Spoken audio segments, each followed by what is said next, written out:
जय श्री राम, नमस्कार। प्रेमदा फार्म्स की एक और वीडियो में आपका स्वागत है। आज जो हम लोग वीडियो बना रहे हैं, कल की वीडियो जो है उसमें एक मिस इन्फॉर्मेशन चला गया है।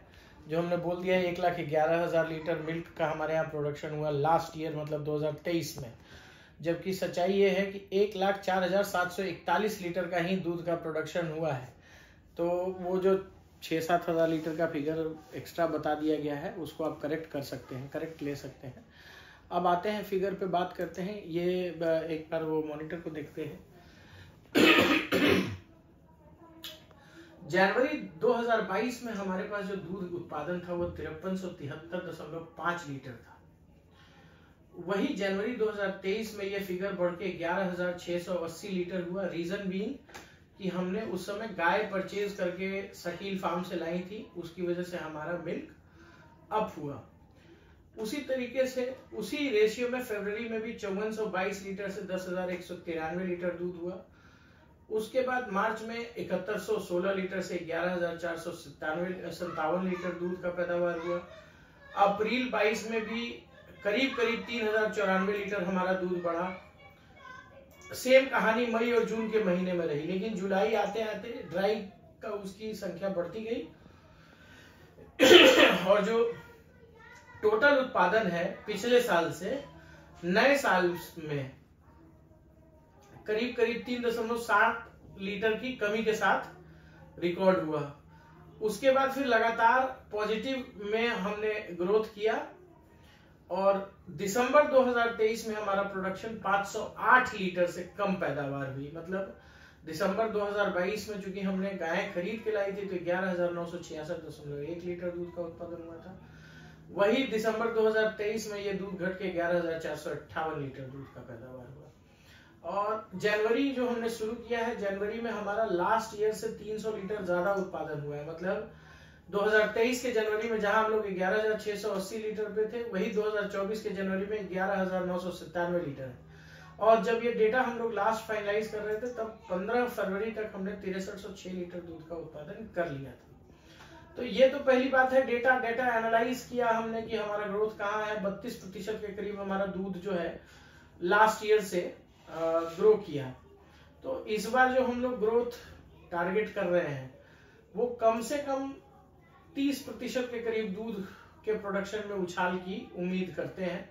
और 30% का मतलब है 1,04,741 लीटर में 30,000 से 32,000 लीटर और एड ऑन करना, मतलब 1,35,000 से 1,40,000 लीटर का टारगेट सेट करना। और अब बात आती है 1,40,000 में से 12,000 लीटर तो आपका इस्तेमाल हो जाता है अलग अलग चीजों में, गायों को, बछियों को पिलाने में और इन सब चीजों में 10,000 लीटर के करीब आपका एक्सपेंस आएगा। उसके बाद बच जाता है 1,30,000 लीटर दूध को किसी भी हाल में हम लोग चाह रहे हैं कि 50 रुपए लीटर से कम हमारा जो है सेल करने के बाद कॉस्ट नहीं है। मतलब 1,30,000 लीटर हमारा अगर पैदा हो रहा है दूध तो उससे हमको 65 लाख रुपए का आमद होना चाहिए। या हम उससे बाई प्रोडक्ट बेचें या फिर हम उससे दूध के रूप में बेचें। मतलब मेरा मुनाफा जो है पर लीटर जो रेवेन्यू है वो 50 रुपए से कम नहीं आना चाहिए। तब जाके 65 लाख रुपीस के करीब हमारा जाकर के टोटल रेवेन्यू जनरेट होगा। अब revenue is not equal to income, ये सब लोग जानते हैं। रेवेन्यू में से आपको माइनस करना होगा खर्चे। तो खर्चे में एक मोटा मोटी जो हम लोग एवरेज ले रहे हैं वो 32 से 35 लाख रुपए फीड का ले रहे हैं। अभी जो हम लोग फीड मंगाते हैं मोटा मोटी 2.5 लाख रुपए का फीड होता है। उस पे आप समझ लो कि 17,000 रुपए भाड़ा लग जाता है। अगर इन दोनों को आप टोटल करोगे तो 2,67,000 के हिसाब से आ रहा है। इसको मैं 12 से गुना कर देता हूं। ये हमारा फिगर आना चाहिए, इससे ज्यादा ऊपर नीचे नहीं होना चाहिए। अगर होता है तो वैसी स्थिति में आपके लिए स्थिति बुरी होगी। मतलब 32 लाख रुपए के करीब आपका फीड जाना चाहिए, 2.5 लाख रुपए का आपका भूसा जाना चाहिए, 5 लाख रुपए आपके साइलेज में जाने चाहिए, सैलरी के तौर पे अभी जो हमारे यहाँ सैलरी है उसमें 26,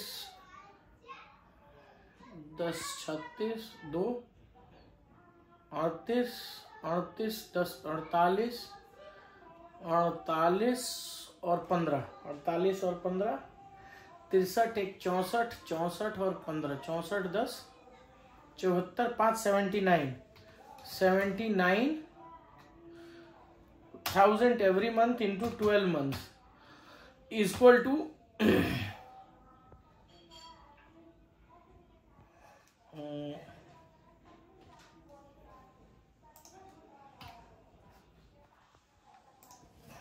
सैलरी के रूप में 9,48,000 रुपये जाता है। 1,20,000 रुपये, 1 लाख रुपए के करीब आपका किचन का कॉस्ट आएगा, और मेडिसिन वगैरह का आप मान के चलो 2 लाख रुपए के करीब का कॉस्ट। बिजली बिल करीब करीब 50,000 रुपये साल का, डीजल 50,000 रुपये साल का, हरा चारा उत्पादन में 50,000 रुपये, अदर मिसलेनियस एक्सपेंसेस 1 लाख रुपये। इसमें ऑलमोस्ट सारी चीजें कवर हो जाती हैं, और आई थिंक कि इसके अलावा कोई कॉस्ट, मतलब 54 लाख रुपए के करीब आपका इसमें खर्च बैठेगा अगेंस्ट 65 लाख रुपीज। तो आप एक तरह से कह सकते हैं कि मुनाफे में रहने के लिए आपको तो 50 का रेट से दूध बेचना ही पड़ेगा, कोई उपाय नहीं है। अगर उससे कम कर रहे हैं तो आप घाटे में 10,48,000 रुपये इधर, और प्लस जो जानवर बेचेंगे 15-20 जानवर, तो उसका मोटा मोटी वही आप 12 लाख रुपए के करीब हम लोग मान के चल रहे हैं कि 12 लाख रुपए हमको उससे आ जाएंगे। मतलब 23-24 लाख रुपए जैसा कुछ फिगर बनेगा, जिसमें आप मतलब आप सब कुछ, अब देखिए मिसलेनियस एक्सपेंसेस में हम लोग बहुत तरीके एक्सपेंसेस डाले। 1 लाख रुपए का खर्चा इसलिए डाले हैं क्योंकि सीमेंट परचेज होता है, कोई गाय बीमार पड़ गई उसका खर्चा होता है। अदरवाइज अगर अदर एक्सपेंसेस को ही हम लोग देखें तो हमने अदर एक्सपेंसेस के लिए करीब करीब 3-3.5 लाख रुपए उठा रखा है, जो कि थोड़ा ज्यादा है। इसको कम किया जा सकता है, और या ये कम मात्रा में भी आ सकता है, लेकिन फिर भी हमने इसको इतना उठा के रखा है कि चलो इतना एक्सपेंसेस हम लोग देखते हैं कि साल भर में इतना खर्च हो जाना है। तो कुल मिलाकर के यही हिसाब है यहाँ पे। अब बात आती है ये टारगेट टच करने का चीज। तो अभी तो देखिए जो दूध है, अभी हम लोग पीक पे जाएंगे अगले महीने, मतलब फरवरी में हम 12,000 के करीब क्लोज करेंगे, मार्च में हम लोग 14,500-15,000 टच कर जाएंगे, क्योंकि मार्च में हमारी 2 बछिया और ब्याह रही हैं। तो ब्याने के बाद करीब करीब 50-55 लीटर दूध का बढ़ोतरी होगा। तो कुल मिलाकर के आप मान के चलिए कि 50 लीटर और बढ़ा लीजिए तो कम से कम 1500 लीटर दूध का उत्पादन, मैंने 1500 प्लस 12,000 और प्लस 1-2 दिन एक्स्ट्रा सब मिला के 15,000 लीटर के करीब हम लोग मार्च में पैदा करेंगे। फिर अप्रैल में उसमें 10% की कमी आएगी, 10 से 15%, जून में भी 10 से 15% की कमी आएगी, मई में भी 10 से 15% की कमी आएगी। और इस तरीके से कमी होते होते हुए भी 7,500-8,000 लीटर के करीब हम लोग अगस्त एंड करेंगे। तो यहां तक आते आते हम लोग ऑलरेडी गेन अच्छा कर चुके होंगे पिछले साल से दूध का, और तब तक अक्टूबर और नवंबर में हमने काफी सारे प्रेगनेंसी ये करके रखा है, प्लान करके रखा है। तो जो अक्टूबर और नवंबर में 17-18 बच्चे आएंगे वो अच्छा उत्पादन शुरू कराएंगे हमारे यहाँ। 600-650 लीटर के करीब का एक टारगेट बना के रखेंगे। तो कुल मिला के हिसाब यही अभी तक बैठ रहा है कि जो गेन वाली चीजें हैं वो इसी तरीके से चलेंगी, और 30% का जो मार्क हमने रखा है वो इजीली अचीव हो जाएगा। फिर अगले साल जो है कम से कम 1,60,000-70,000 लीटर का टारगेट हम लोग करेंगे, और 30 जनवरी से कोशिश होगी कि 900 के ब्रेक पॉइंट को टच किया जाए, और जो मिनिमम का स्कोर रहे वो 600 के नीचे ना आए। अगर ऐसा करने में हम लोग सक्षम हो गए 1-2 साल के अंदर, 3 साल के अंदर, तो फिर डेयरी एक बहुत मोटा मुनाफा कमाता हुआ दिखेगा। तो यही हिसाब किताब है, और इसी मुनाफे के लिए हमने एम्ब्रियो में इतना पैसा झोंका है। मतलब एम्ब्रियो में 1.5 लाख रुपए झोंकने का मतलब ही यही था कि जो बच्चे आए 3 साल बाद जब वो प्रोडक्शन पे आए तो उन 8-9 बच्चों से सीधे मेरे को 300-350 लीटर दूध का प्रोडक्शन मिले, प्लस ये जो आपकी बाकी जो जानवर आ रहे हैं सेकेंड थर्ड जनरेशन में, उनसे भी हम लोग 30+ का उम्मीद कर सकते हैं। क्योंकि अभी एबीएस स्पाइक जो है जिस तरीके से प्रूव किया है उस बुल ने हमारे यहाँ, लाइक अभी उसकी बछिया जो है 27.5-28 लीटर टच करने लग गई है, जो अपनी 28 नंबर थी। और जो दूसरी वाली है वो भी कोई पीछे नहीं है, वो भी 27 के करीब चल रही है। तो दोनों के परफॉर्मेंस ने बहुत ही अच्छे तरीके से हम लोगों को प्रभावित किया है। और एक हद तक हम लोग कह सकते हैं कि एबीएस स्पाइक जो है किसी स्टार्टर बंदे के लिए बहुत अच्छी बछिया है।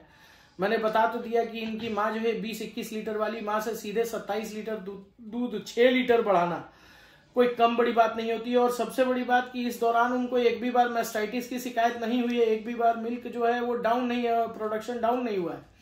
तो इसका हम लोगों को बहुत अच्छा बेनिफिट मिला है। और इस बेनिफिट को जो है बाकी लोग को भी आप एबीएस स्पाइक के सीमन को एक तरीके से बिहार के परिप्रेक्ष्य में पूर्ण रूप से जो है सफल सीमन कह सकते हैं। क्योंकि 2-2, 3-3 रिजल्ट एक जैसा आना ये प्रूफ करता है कि एबीएस स्पाइक जो है एक बहुत अच्छा बुल है और उसके बच्चे जो हैं बहुत अच्छे आ रहे हैं। तो यही सब चीजें थी। बाकी फिर मिलते हैं अगली वीडियो में। अगली वीडियो में थोड़ा और जानकारी को डीप इन डेप्थ जानकारी उपलब्ध कराएंगे। इसके लिए धन्यवाद। नमस्कार।